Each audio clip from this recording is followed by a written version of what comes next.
Welcome back, everyone. It's time for episode 37 of the Horns Up Podcast, your weekly catch-up on all things metal. I am your host, Dan Kaplan, coming to you as always from New York. With me from Portsmouth, New Hampshire, paralyzed and staring at impossible brutality, it's my good friend, Corey Butterworth. Corey, how's it going? Yeah, it's going better than that would imply. I'll put it that way.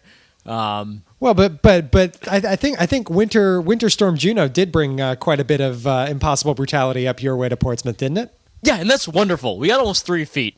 Yeah, it got aggressive. I'll be talking more about the happenings of that later on in the show, but we got hammered. You, not so much. No, we got like 6.5 inches, which I totally called. Yeah, you kind of... We had people freaking out like it was going to be the day after tomorrow, like it was going to be Dennis Quaid and Jake Gyllenhaal, like out for survival, out for blood here in the city. And no, 6.5 inches. I went into work yesterday. Right. I mean, I remember I was talking to a few, you and a few other friends of mine in New York City, and they're like, yeah, nothing's really happening. And I was kind of commiserating with them, like, oh, yeah, it's not even snowing right now. It's like a dusting. I wake up the next morning, I can't even get out my front friggin' door. Go goddamn figure. Jesus. Yeah, it was bad, dude. It was bad. Like, my car, which was parked in my driveway, was completely gone. Just, you could not see it. I had to tunnel to my car and then dig my car out from there. It was aggressive. So what was the final inch count? I have no idea, to be honest with you. I think it was multiple feet, though. It was between 24 and 30 inches, I think. Damn. Depending on where you were. I mean, granted, the drifts that we deal with in Portsmouth are a lot worse than like further inland.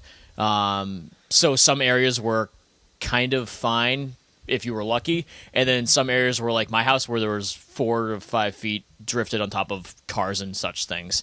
That was a pain in the ass, but I believe it. Yeah, Hurricane Juno, Blizzard Juno, Blizzard of 2015. It's not even a hurricane. It's a winter storm. It's a winter hurricane.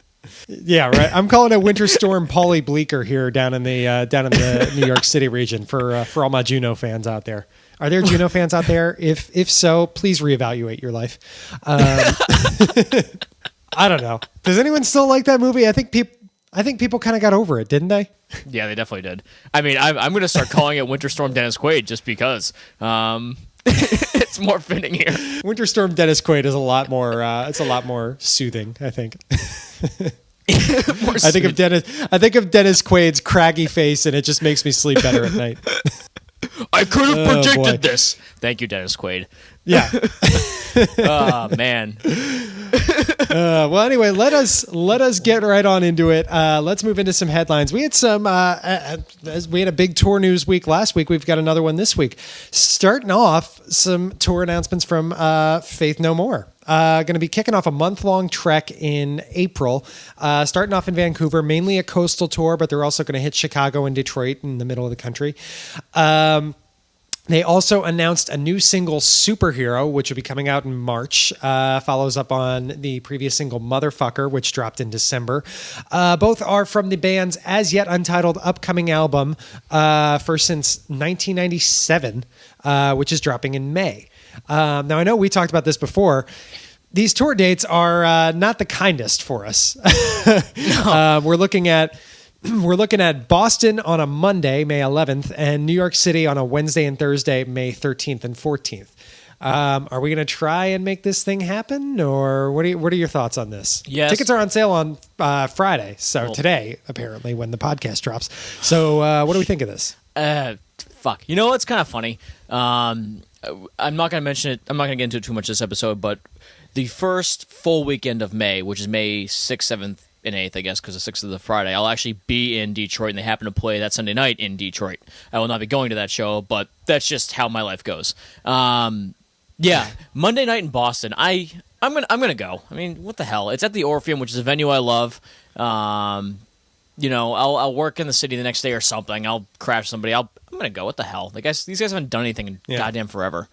Yeah, whatever. I have never seen anything. I mean, I like most of the bands that Mike Patton involves himself in, whether it's Faith No More, whether it's Mr. Bungle, whether it's Phantom Oz, you name it. I have never seen him perform in any of those bands. Sure. So the chance to do them with my favorite, the chance to see him performing with my favorite band, with Faith No More, not one I want to turn down. Tomorrow, though, or today, though, I suppose, Friday, Right. when you're hearing this, Friday, when tickets go on sale, it's going to be a tricky one because I am going to be looking to get Faith No More tickets and Rush tickets. Rush tickets also go on sale that day. That's going to be an expensive one, Dan. Yes. Yes, it is. Yes, it is. But I'm not going to not see Rush. I'm sorry. Right. This will be lucky number 3 for me. So yeah, they're one of my favorite touring acts / bands ever. Anyway, Faith No More. Yeah, I think I want to give it a go. I think they're playing Webster Hall here in New York, Wednesday and Thursday, so it won't be too bad. I think there's a weekend gig in Philly, but I don't know if I care enough about seeing the show on a weekend to trek down to Philly to make that happen. You know what I mean? Right. I mean, you know me. I've gone to enough weeknight shows, and the fact of the matter is, going to a show is usually worth being tired a little bit more the next day. And I've never been in a situation where it hasn't been. I mean, I've been to some late night shows where I've gotten super fucking drunk, which have led to bad days the next days, and those usually aren't worth it. But the shows themselves are totally fine. Yeah. So long as I don't have to go. I mean, and shout out to St. Vitus. I love St. Vitus. They're one of my favorite places to see shows in the city. But they're in way out the fucking Greenpoint, which is like probably the least convenient place for me to get to during the week. Sure. So thank God they're not playing it at Vitus. Webster Hall, still a little bit of a trek, but not nearly as bad. So we'll make that happen. Again, Faith No More, month-long tour kicking off April 15th in Vancouver. Tour dates are out now. Tickets are on sale today, Friday, January 30th. So do it. Check it on out. Another tour announcement coming up from a band that we talked about last week. Slipknot, you may recall, announced a short spring run with Hatebreed, barf. And now the band has followed up with a full month and a half long summer run with Lamb of God. Awesome. Ooh. Oh, wait. Bullet for My Valentine and Motionless in White are opening. Not awesome. I wouldn't mind seeing Slipknot or Lamb of God, but those other two, no. Sorry. I stuttered. That's how unexcited I am about seeing those other two. And I don't see a glass of bourbon in your hand, and you still stuttered. But yeah. Yeah, this is a whole lot of not going to happen. A whole lot of not going to happen. I'm going to have a nice glass of no thank you. Nice glass of go the fuck away. I mean, Slipknot is a coin toss. I wouldn't mind seeing them in the right situation. Lamb of God I've seen more times than I can count, and they're fun live. Motionless in White, if I end up at a show and you see me there, kill me on the spot. Both of my Valentines, similar. So either way, that does in fact pour a nice full glass of no thank you. What, you mean you don't want to go and pal around with Danny Motionless or whatever the hell his name is? I mean, pal around's the right term because I don't know why. It's more like pow. It's more like pow around, POW. You give him a nice pow in the face and then run off. That'd be funny. I was gonna say also for me, the New York City area gig is at Jones Beach. It's out on Long Island, which I believe we talked about this before because I went to see Nine Inch Nails there. That is correct. Fuck that venue. It's a completely dry concert venue. Well, that's fucking stupid. No, thank you. Good More day, glasses sir. of no thank you. I love those kind of glasses. Yeah, of course, out of the two big tour announcements this week, it's Faith No More on a weeknight, and it's goddamn this bullshit on a weekend at the Xfinity Center in Mansfield, Mass. Like, this is a big-ass amphitheater, and I just want to point to something real quick that makes me just so angry. So August 2nd, they're playing Hartford, Connecticut at the Xfinity Theater. August 4th, they're playing Boston, Massachusetts. Not Boston. Fuck you. It's who cares what, but it's not Boston. Mansfield, I believe. The Xfinity Center. I think Xfinity owns enough things. Just throwing it out there. Well, it's Comcast. They're like taking over. They're going to be what the hell from the Terminator movies, Skynet. They're going to be Skynet by 2-3 years from now. That's terrifying because they suck. So, again, those dates are, I believe it kicks off in late July, runs through early September. So those dates are online. If Slipknot and Lamb of God are your thing, be warned, Bullet for My Valentine and Motionless in White better also be your thing. And if they are, we've got some deeper issues to work through. I didn't realize Both of My Valentine was still doing things. Yeah, Didn't they die in like the early 2000s? for some reason, I think they're still going. I don't know. They must be. That's terrifying. Unless they're like Oh, well. playing with like clone members in the band. The actual band retired years ago, and they just have like hired guns playing all their parts. That'd be fun. It's like Kiss, Yeah, but probably do it better. yeah. Anyway, next up on our headlines list, I want to talk about our Lord and Savior, or at least my Lord and Savior, Mr. Devin Townsend. Don't know if all you guys are aware, but over at Decibel, Devin has been doing an extended interview series with the magazine, with the website, spilling his guts about all kinds of different things. If you haven't read it, you should. It's really fascinating. Devin is an endlessly compelling interview. The latest of this series, part 3, contains a story from Devin about a recent trip he took to California to write a song with a certain production team. Corey, who else has this production team worked with in recent years? Why don't we fill the fans in here? Fellow Canadians, Nickelback. I had to throw in the Canadians Yes. part. And also Daughtry. Yeah, all the American Nickelback Idol and folks. Daughtry. What? I don't get it.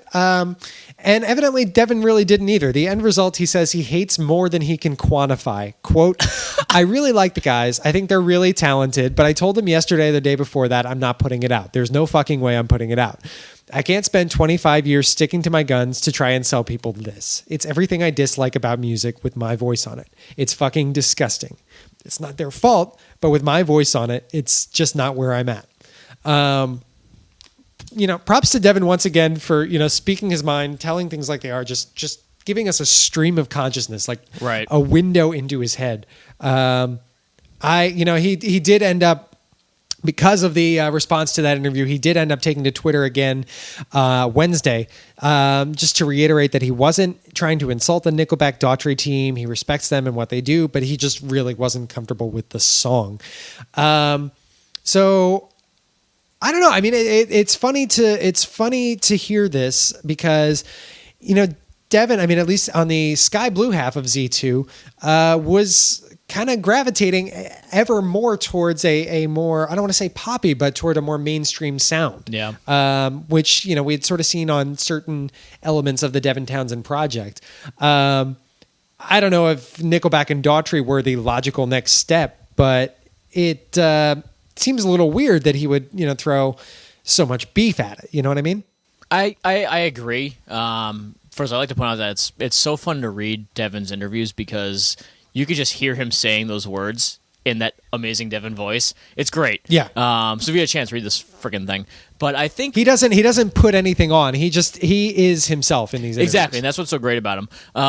But for me, I think I obviously respect the shit out of him for basically just saying his mind and his creative integrity, and that's I think what got to him the most was I think he said like, "Oh my God, it's a formula."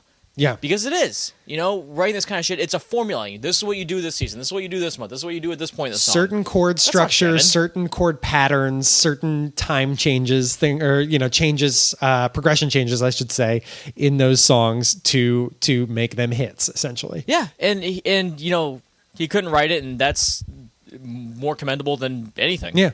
So I'm all good with it. If there's anyone I do not want sticking to a formula, it's Devin.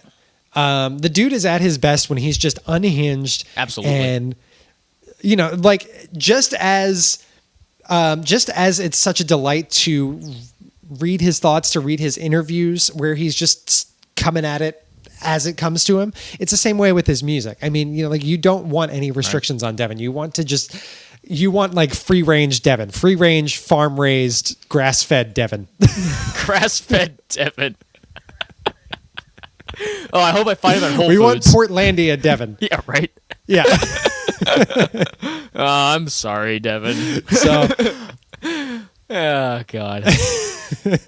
Again, that interview is up now on Decibel. Check it out. It's part 3 of just a really great interview series so far. Check it out.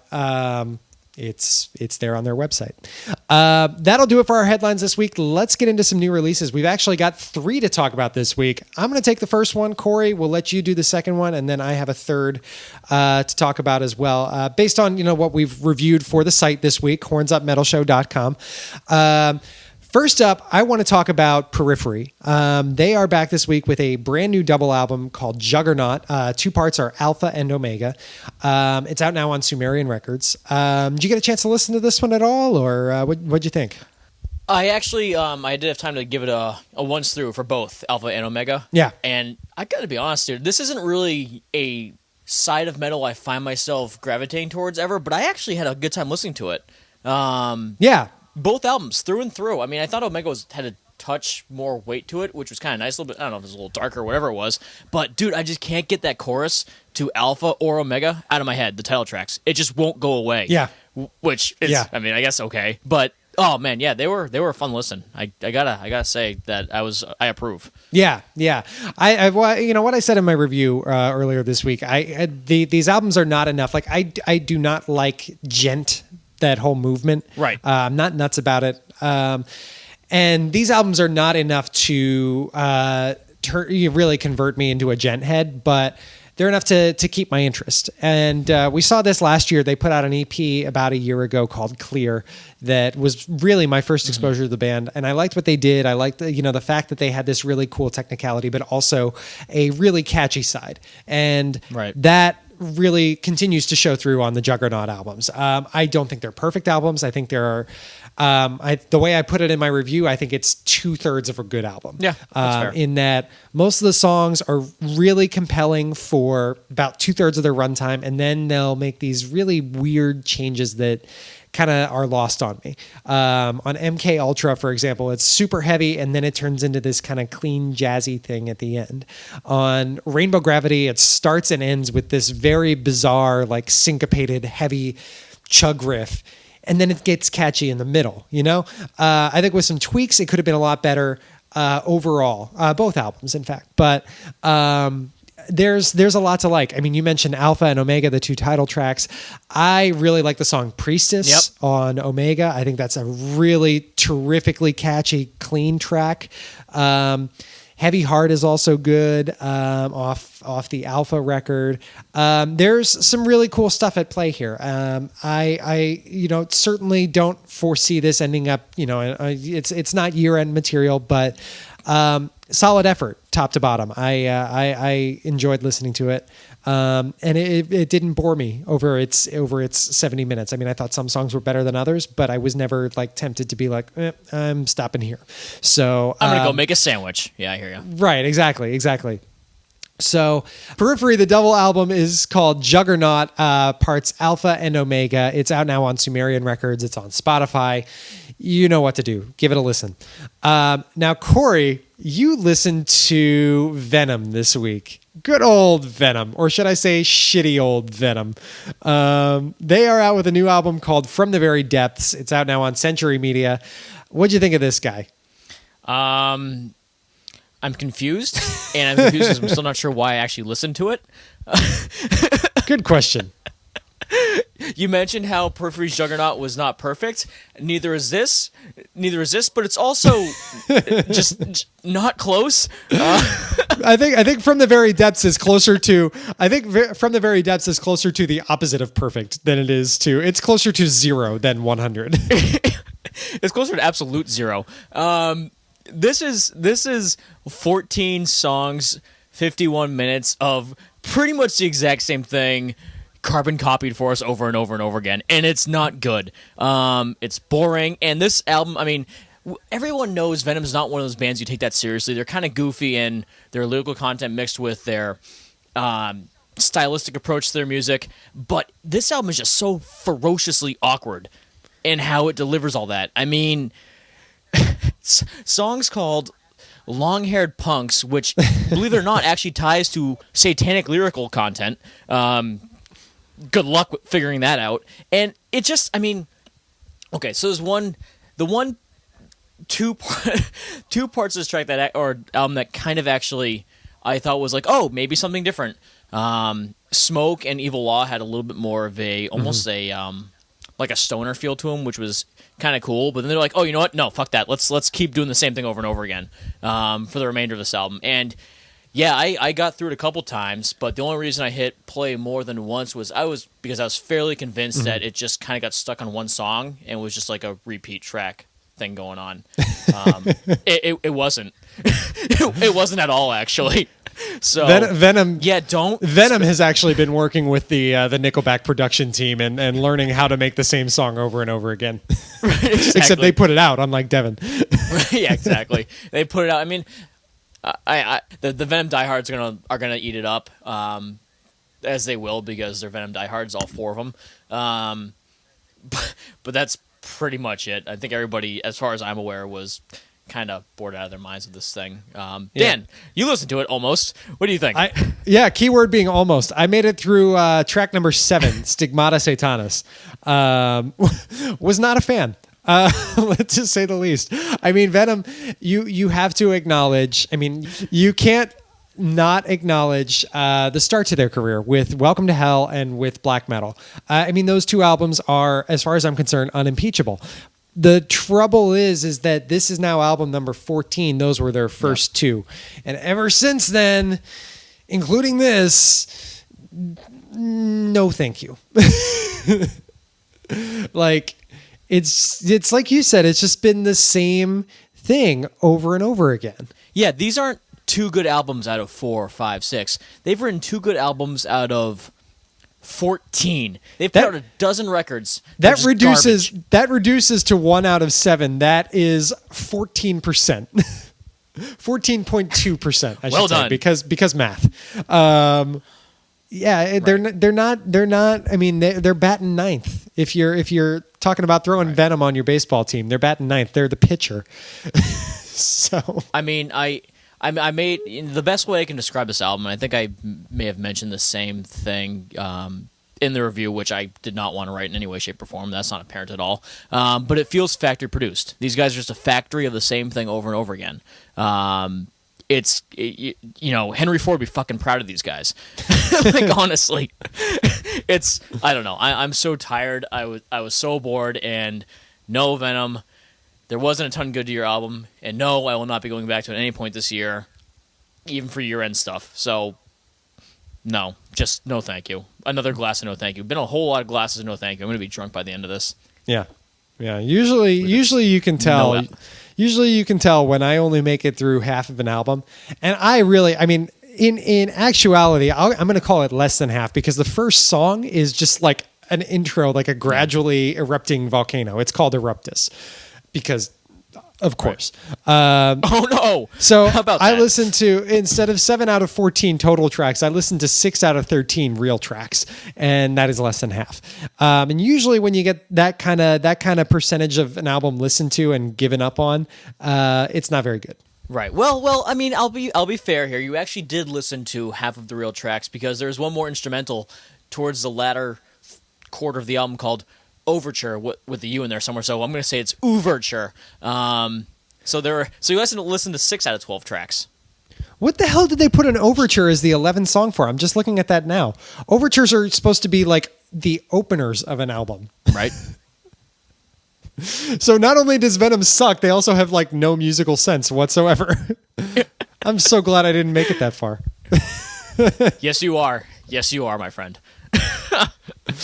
That's terrifying. Oh boy. Anyway, the album, as we said, is called From the Very Depths. It is the 14th from Venom, from the Newcastle black metal progenitors. I think I said it was on Century Media before. I lied. It's on Spine Farm. My apologies. From the Very Depths, out now on Spine Farm Records. It's on Spotify. So do it up, I guess. Do not invest more than a free. Do not invest more than a free Spotify subscription. Yes. In fact, the ads will probably be a nice breakup if you have. I'm gonna downgrade my Spotify subscription to free and then listen to it on there, so that I get a nice reminder that ads are sometimes good when I listen to it. coming around. So our mean, so appropriate. Yeah. Our final review of the week. I want to talk about Napalm Death and their new album, Apex Predator: Easy Meat. Now, did you have a chance to listen to this one at all, or? This one I have not gotten to yet. I know you have high praise for it. So I am going to let you just fucking fill me in. I'll take the wheel. Knock yourself out. I will take the wheel. 15th studio album from the British grindcore legends. They've been around 34 years. And really, I talked about this in the review. This is, Napalm Death had a little bit of an experimental period in the mid to late 90s, but really since the year 2000, since Enemy of the Music Business, it's been 7 years and 15 years and 7 albums, excuse me. It's been 15 years and now 7 studio albums of just absolute lights out material from Napalm Death. This thing, it's heavy, it's intricate, heavy is an understatement. It is a fucking crusher. And yet at the same time, they're still playing around with new sounds. It's the same basic template, but they're adding different flourishes to it. We open with the title track that is kind of like a Gregorian chant. It's like very creepy almost. That sort of introduces the theme of the album. The theme is, of course, it's an album about modern slavery and a corrupt system that allows the apex predators, capitalists, things like that, to make victims out of the easy meat, the slaves, the poor people in third world countries, et cetera, et cetera.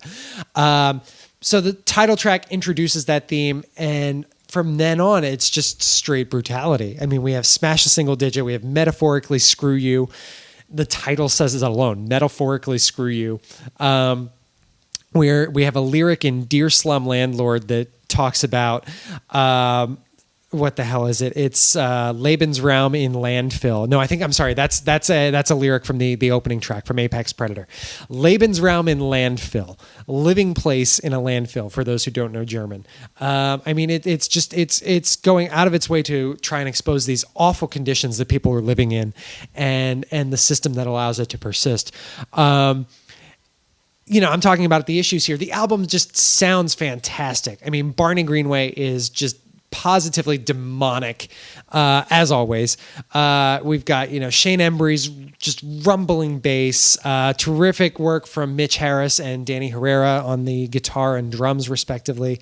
What might be my favorite thing here is there's a song toward the end called Hierarchies, which, God damn, does this thing have an awesome riff. It's a fantastic grooving thing that's kind of more like heavy metal, thrash metal than straight grindcore, but it works wonderfully. I mean, this thing will hook you in.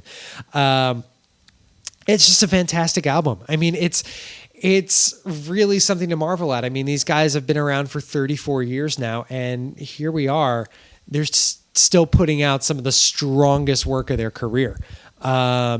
It's fantastic. It's right up there near the top of my list for, my list is short so far because we're still very early on in the year, but it's right up near the top. Apex Predator, Easy Meat. This one is out now on Century Media. Right. So yeah, give it a listen. It's on Spotify and it is ferocious. I highly, highly recommend it. So I guess that means Friday, May 22nd at the Baltimore Soundstage will be a thing we're at. Just saying. 'Cause MDF. Oh, it certainly will be. It certainly will be. I am very much excited for it. That's the thing. Each passing new album we listen to, I look at the Maryland Death Fest lineup and I'm like, oh, these guys are going to be there. Oh, those guys are going to be there too. It's like when we first saw this lineup, I knew a lot of the bands right off the bat. But as we've gone on with the podcast and with listening to these new albums every week, more and more are coming out of the woodwork. And I'm just like, oh shit, this is wonderful. So I'm super excited about that. I know. It's going to be some kind of ridiculous. I mean, dude, I'm just looking at these Edison Lot bands and I just... there will be good days ahead. So much awesome. So much awesome. Yes. Maryland Death Fest. Yes, indeed. That's good. That's going to keep coming up each month going forward. Yes, it is. That'll wrap up our new releases for the week. Again, we have some other reviews coming out. We got stuff from The Body and Now, their new combined album. We've got a new one from Lord Dying. Zach just put up one from a power metal band whose name is escaping me at the moment. Night Demon, I think they're called. Is that right? Night Demon? Yeah, something like that. Anyway, power metal. Yeah, it's good too. Yeah. So check them out. Again, we are going to be writing about these in addition to talking about them on the blog all week. hornsupmetalshow.com. Click on the reviews tab. They're all there. So give them a read. Moving into our final segment of the week, let's get into Horns Up, Horns Down. Starting with Horns Up. Corey, what is making you happy this week? Well, there are a number of things I could talk about right now. I could talk about how Behemoth decided to release a biography. This is not Nurgle's biography. This is a Behemoth biography, which I just, saw today and, immediately just throw my credit card down on. That was kind of cool. But I'm instead going to talk about the Blizzard. Winter Storm. Paulie Bleecker. Dennis Quaid. Right. Right, exactly. I'm going to talk about Winter Storm, Dennis Quaid. Yes, Dennis Quaid dumped 2 to 3 feet of snow on us, as I mentioned. He took a 2 to 3 foot dump. This is going to be so much fun to use the rest of the show. Dennis Quaid threw a lot of snow at us. I got to work from home, and around 12 o'clock, 1 o'clock in the afternoon, my roommates worked at home as well, just because there was nobody was going anywhere. It wouldn't be safe. It's completely ridiculous. Nobody did anything. Mm-hmm.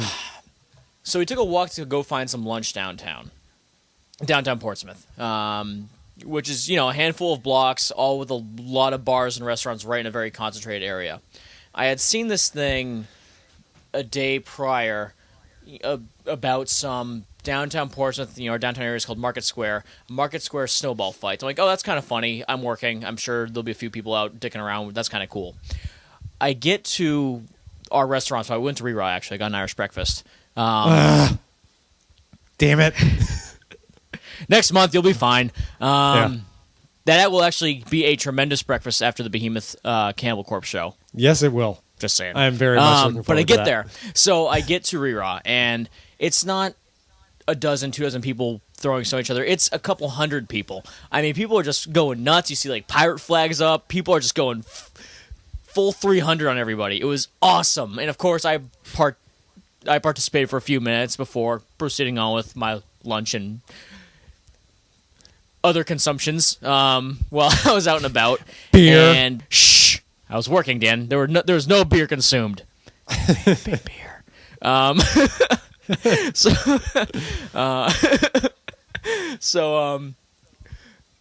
We finished our lunch, and obviously there's TV cameras going by. We're like, oh, local news station, no big deal. Apparently it was on Good Morning America, as well as every New England TV station. And I found an article today in the UK that was obviously not that serious of an article, but talked about it as well. I'm like, shit, people were actually fucking reading about this thing. From the Daily Mail. Yeah. This thing really escalated. And it was awesome. It was a ton of fun. I mean, Reraw was jam-packed wall-to-wall. People would come in, chug a beer, go back outside, throw some more snow, go back inside, get more beer, go back outside, throw more snow for hours. It was so cool. I mean, because there's obviously no cars, so the whole downtown Portsmouth area was just flying snow. It was unique. It was something else. It was a really, really cool thing. We like our blizzards here. We really do. That sounds wonderful. Yeah, we like our blizzards. Yeah. We like our Dennis Quaids. Well, I am jealous.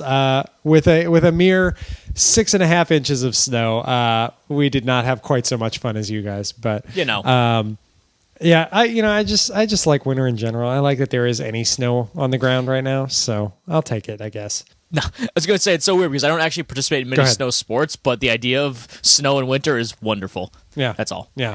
Proceed. I'm with you there.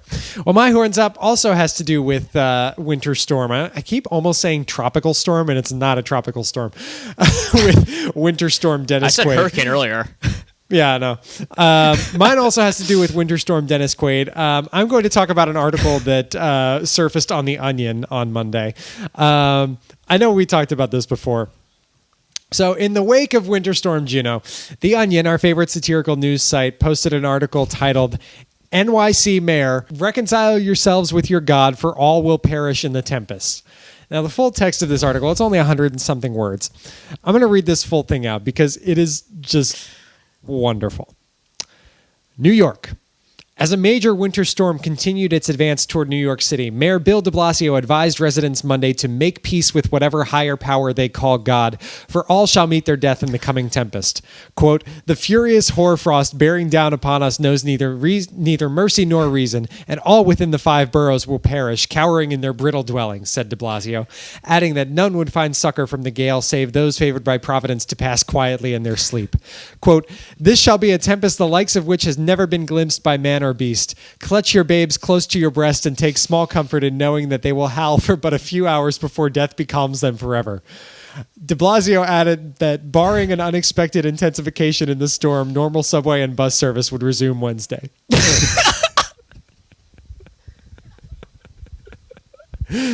So that's kind of the best. What I like even more is that de Blasio then, I guess he was at a briefing with reporters on Tuesday. He then did a dramatic reading of that full article to the room of reporters. I mean, I don't really I'm not nuts about Bill de Blasio normally, but that's kind of wonderful. Can we just talk about how great The Onion is in general? Like, because The Onion is just the best. My God, they win at everything. Oh, I am struggling mightily right now. I am just laughing my ass off here. Yeah, the Onion's the best thing ever. Usually when I'm, drunk and bored when I get home from the bars at like 2, 3 in the morning on a weekend night, I will pop the Onion up and just read everything. Just read everything because there's so much gold there all the time. I don't know. Yeah. Oh my God. I'm looking at articles right now. There's one titled "Receipt Brazenly Placed in Bag Without Permission." There's just I'm looking here. Let's go to the homepage real quick. I'm okay. So I'm looking at the homepage right now. There's so much gold here. There's one article titled "Law-Abiding Citizen Keeps Herself on Track with One Weekly Cheat Day." There's Marshawn Lynch delivers eloquent 45-minute address on privacy in the modern age. There's my favorite on here. News highlights. Doctor just uses same ultrasound picture for every baby. It's just the best. I love The Onion so much. It's just, oh my God, I'm just, oh yeah, these every single Here's one of another these. one. Sports. Rest of season not expected to miss Kobe Bryant.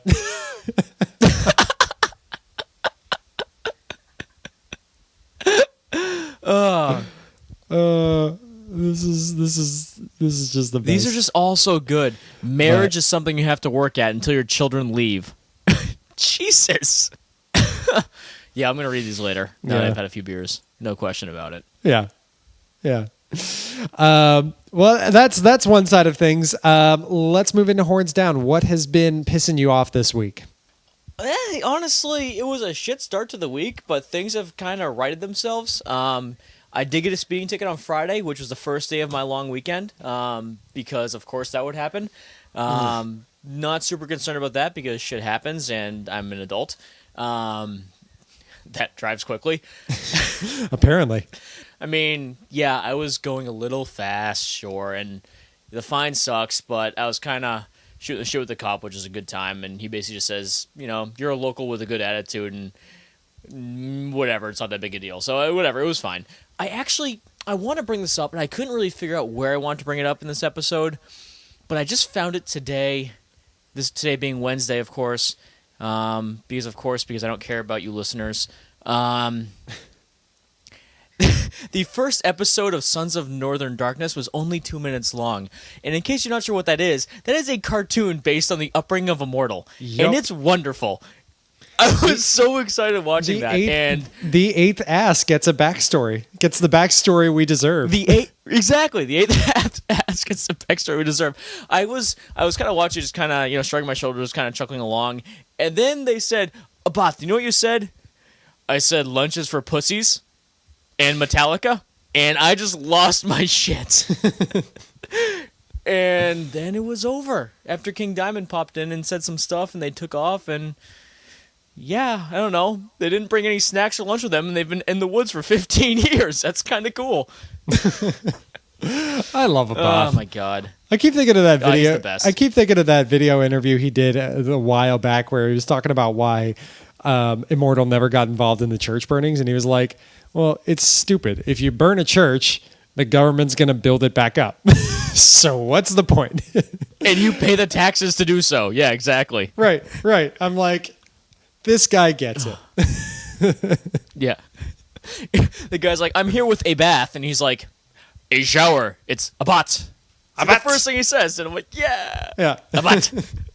He also makes fun of He's my favorite Manowar, human. which like always scores someone points in my book.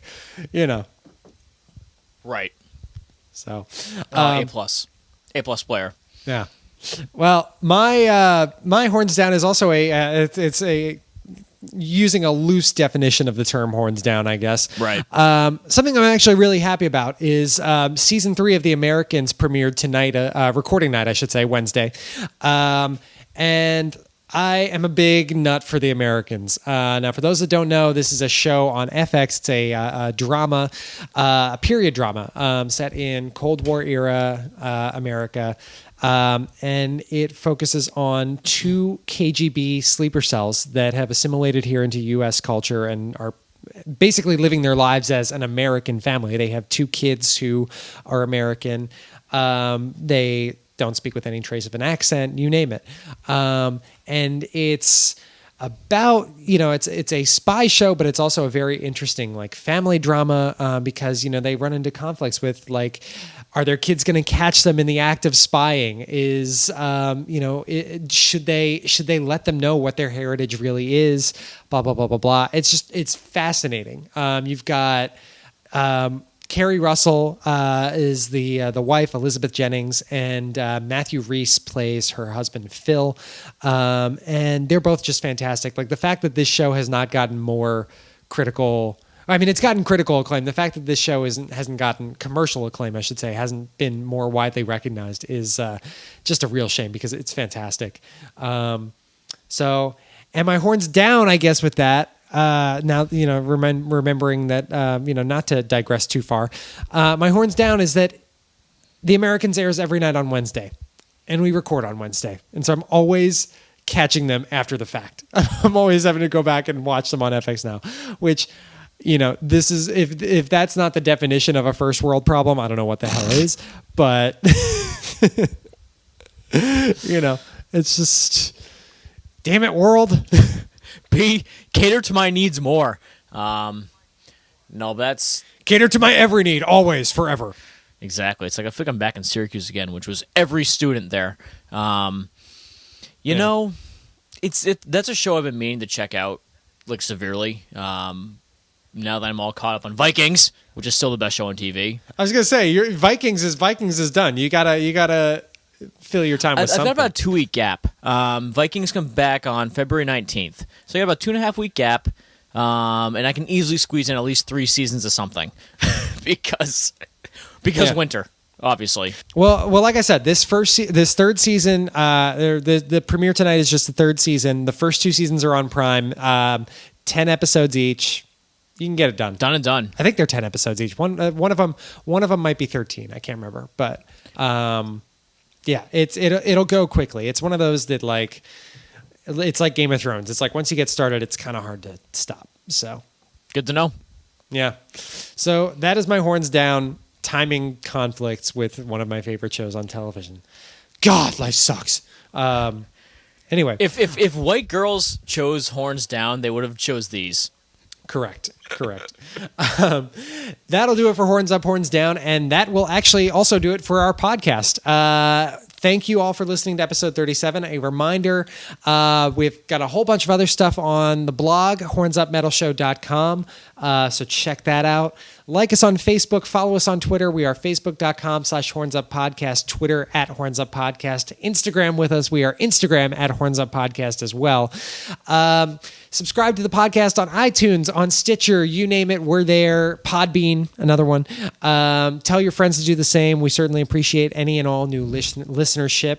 And this has been episode 37. Thank you guys, as always, for stopping by. And remember, live, love, plow, horns up.